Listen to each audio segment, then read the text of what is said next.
20 साल 30 साल आगे ऐसा था, कॉलिंग बेल नहीं था। आजकल तो घर घर में कॉलिंग बेल है।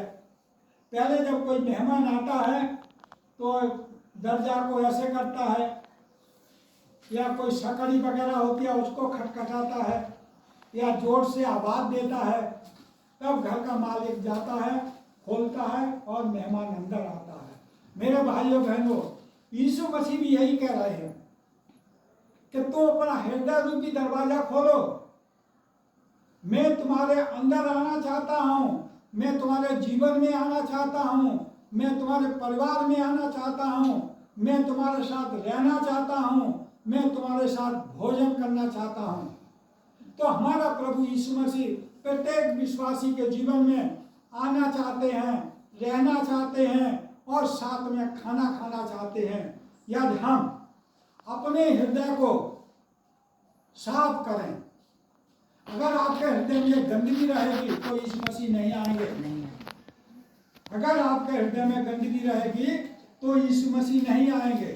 वो गंदगी क्या है? Mark chapter 7, Markos chapter 7 verse 20 to 23।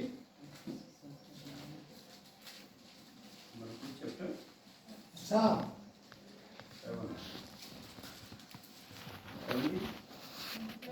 20 से लेकर 23।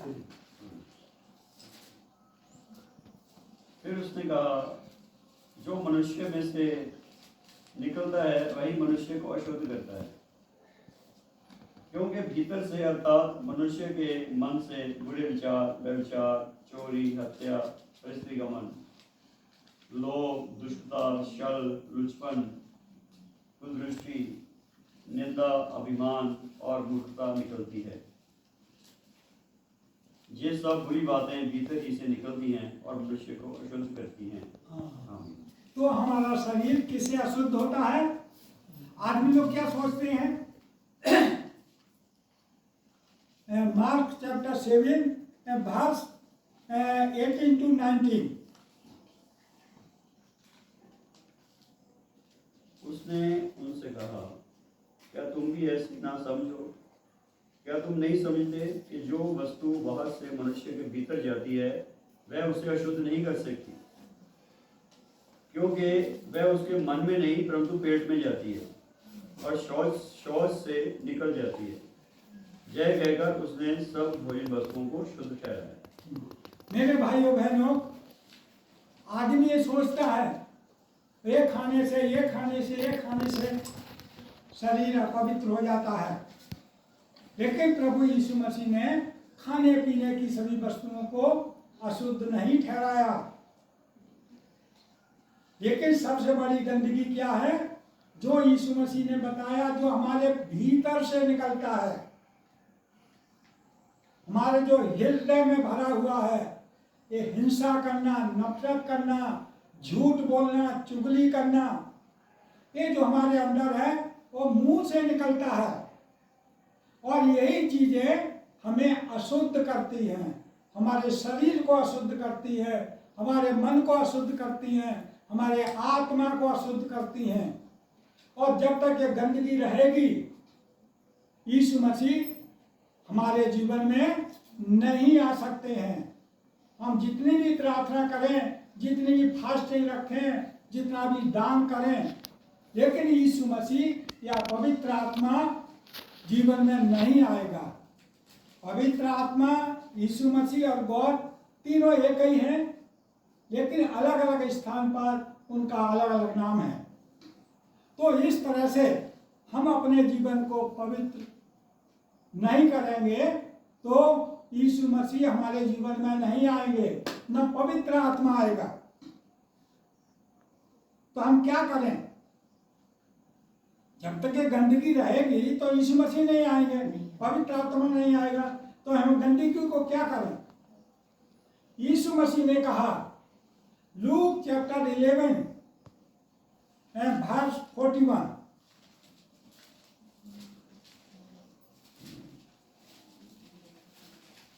लूका है 41।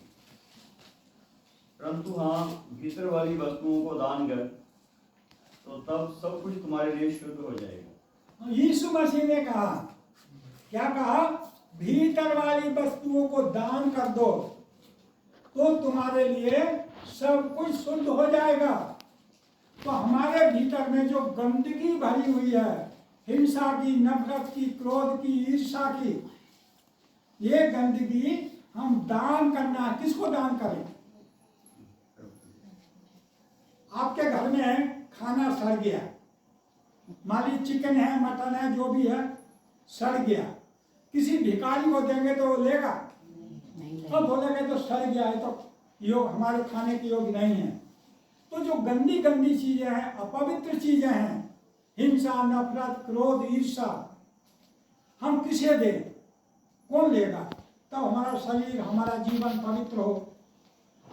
यीशु मसीह ने कहा, भीतर वाली वस्तुओं को दान कर दो तो तुम्हारा जीवन, शरीर शुद्ध हो जाएगा।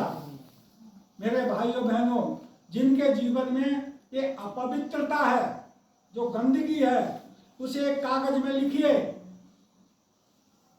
कागज में लिखिए और सोचिए कि हमने किसको गाली दी, किसको झगड़ा किया, किसका बुरा व्यवहार किया, क्या किया, लिख करके और नीचे अपना नाम लिखे दान बॉक्स में डाल दीजिए।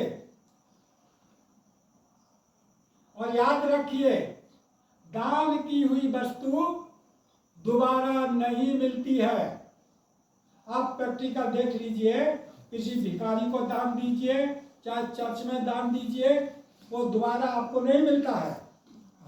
ऐसे ही जो चीजें आपने यीशु मसीह के लिए दान में दी हैं, वे वस्तुएं दोबारा आपके लाइफ में नहीं आना चाहिए।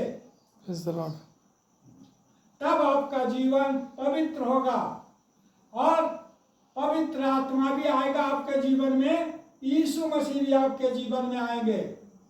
तब आपका जीवन खुशहाल हो जाएगा, शांति का जीवन हो जाएगा और असली मसीह जीवन हो जाएगा, जिस जीवन की आप कल्पना करते हैं।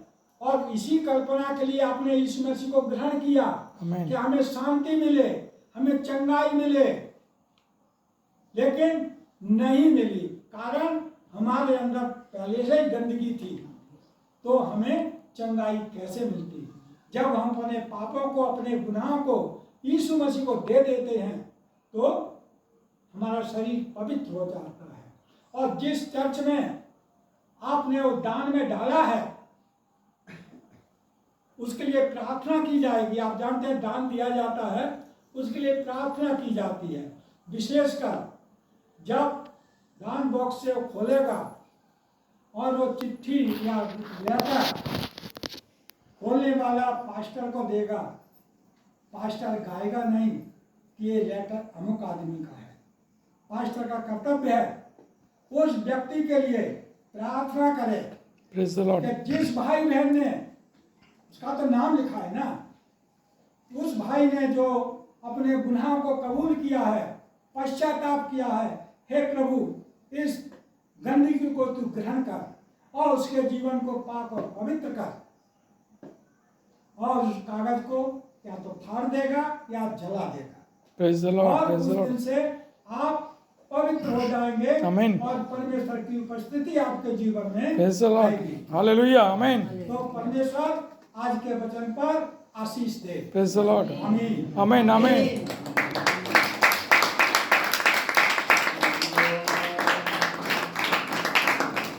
हम एक रिक्वेस्ट और करना चाहते हैं हमारे